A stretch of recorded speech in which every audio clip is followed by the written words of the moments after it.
नमस्कार दोस्तों, इस वीडियो में हम पहचानेंगे कि समाज के शब्दों को कैसे पहचानें और कौन सा समास है ये कैसे पता लगाएं।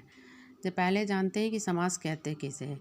समास दो या दो से अधिक शब्दों के परस्पर मेल को समास कहते हैं।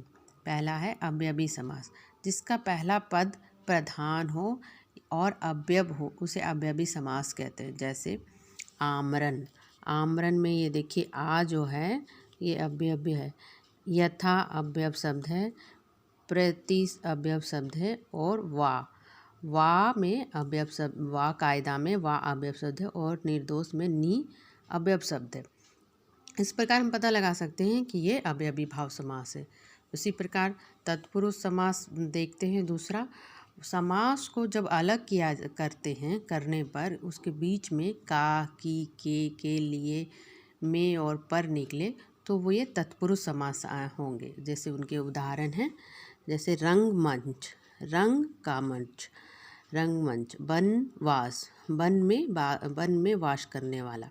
उसी प्रकार है नेत्रहीन, नेत्र से हीन, नेत्र का हीन, देशभक्त, देश का भक्ति करने वाला, देशभक्त। जब हम इसे तोड़ेंगे ना तब ये पता चलेगा कि इनके बीच में कौन सा शब्द आ रहा है और इससे पता हमें चलता है कि यह तत्पुरुष समास है। इसी प्रकार है कर्मधारय समास, जिन दो पदों में से पहला पद दूसरे पद की विशेषता बताता है, विशेषण बताए या विशेषता बताए, वह कर्मधारय समास होता है। जैसे नील कमल है तो नील कमल, नीला कमल, ये पहले कमल की विशेषता बता रही है कि कमल कैसा है, नीला है। और कमल नयन, नयन कैसा है, नया कमल के समान। चंद्रमुख, मुख कैसा है, चंद्र के समान। ये है कर्मधारय के उदाहरण। इसे कर्मधारय समास कहते हैं। जिसमें विशेषण लगा हो आगे में उसे कर्मधारय समास कहेंगे। इसी प्रकार हम द्वंद्व समास देखते हैं।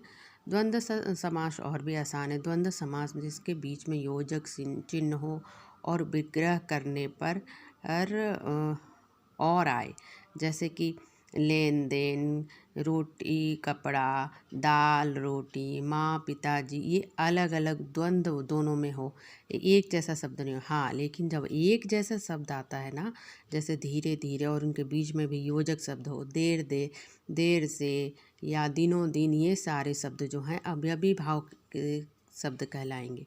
ये अवयवी भाव कहलाते हैं। लेकिन जब दो अलग अलग शब्द होते हैं ना तो ये द्वंद्व समास कहलाते हैं।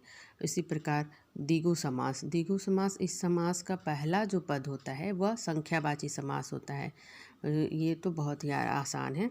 जैसे पंचरत्न, नवरत्न, सप्ताह, त्रिलोक, इन सब के आगे संख्यावाची शब्द लगा हुआ है। ये सब द्विगु समास के उदाहरण हैं। और बहुब्रीहि समास, बहुब्रीहि समास वो समास होते हैं जिनमें देवी देवताओं के नाम आते हैं। पर्यायवाची शब्दों के समूहों में से एक शब्द जो आते हैं ना उन्हें बहुब्रीहि समास कहते हैं। जैसे लंबोदर, ये लंबोदर किन के लिए यूज होता है, गणेश भगवान के, लंबा है उदर जिनका। दशानंद, दशानंद किन के लिए किसके लिए होता है, ये रावण के लिए होता है। त्रिलोचन, चतुर्भुज, ये सभी भगवान के नाम और के लिए पर्यायवाची शब्द के रूप में यूज होता है। अतः इस प्रकार ये सब समास के अलग अलग भेद हैं और इनको पहचानने के बहुत ही आसान तरीके हैं।